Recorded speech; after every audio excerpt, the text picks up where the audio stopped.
प्राचीन समय की बात है। हिमालय की घाटियों के पास एक छोटा सा गांव था जिसका नाम था कैलाशपुर। गांव बहुत सुंदर था, लेकिन वहां के लोग जीवन से निराश थे। फसलें सूख गई थीं, पशु मर रहे थे और लोगों ने धीरे धीरे ईश्वर में विश्वास खो दिया था। ऐसे में एक व्यक्ति था सोमदास, जो दिन रात भगवान शिव की भक्ति में लीन रहता था। सोमदास कोई साधु नहीं था, न कोई ज्ञानी। वह एक साधारण किसान था। मिट्टी से सना शरीर, फटे पुराने कपड़े, पर उसके चेहरे पर एक अजीब सी दिव्यता थी।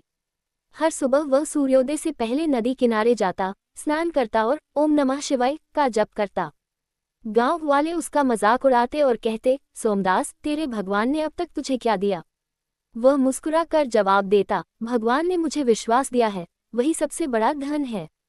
धीरे धीरे अकाल ने भयंकर रूप ले लिया। गांव में अनाज का एक दाना तक नहीं बचा। लोग अपना विश्वास खो चुके थे। कुछ लोगों ने तो शिव मंदिर तक तोड़ डाला, कहते हुए, अगर भगवान होते तो हमें यूं न तरसाते। लेकिन सोमदास हर रात मंदिर में दीपक जलाता रहा।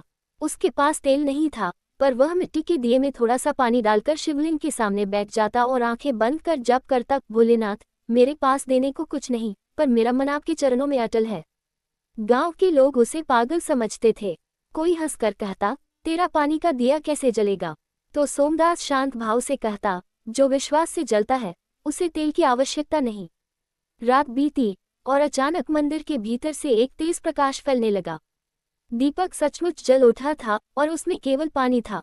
मंदिर में दिव्य सुगंध फैल गई, जैसे स्वयं महादेव वहां उपस्थित हों। सोमदास के नेत्रों से आंसू बह निकले। अगली सुबह जब गांव के लोग मंदिर पहुंचे, उन्होंने वही चमत्कार देखा। पानी से भरा दीपक निरंतर जल रहा था। सब स्तब्ध रह गए। उसी समय आकाश में बादल छा गए और कुछ ही देर में मूसलाधार वर्षा होने लगी। सूखी धरती हरी हो गई, खेतों में नई जान आ गई और लोगों के चेहरों पर मुस्कान लौट आई। गांव वाले दौड़कर सोमदास के चरणों में गिर पड़े और बोले, तू सच्चा भक्त है, तेरे विश्वास ने भोलेनाथ को प्रकट कर दिया। सोमदास मुस्कुराया और बोला, नहीं भाइयों, मैंने कोई चमत्कार नहीं किया, ये तो सिर्फ विश्वास की शक्ति है। जब इंसान का भरोसा डगमगाता नहीं, तो भगवान स्वयं धरती पर उतर आते हैं। जो भक्त संकट में भी प्रभु का नाम नहीं छोड़ता, वही असली विजेता है। वर्षों बाद कैलाशपुर एक पवित्र तीर्थ बन गया। वहां हर वर्ष लोग दीप जलाने आते और पानी से भरे दीपक को विश्वास का प्रतीक मानकर पूजते।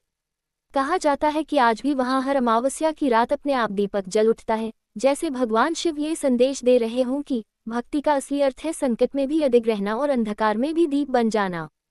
इस कहानी से हमें यही शिक्षा मिलती है कि जो विश्वास रखता है, वही चमत्कार देखता है। भक्ति का असली अर्थ भगवान को पाने में नहीं, बल्कि हर परिस्थिति में उन्हें न खोने में है।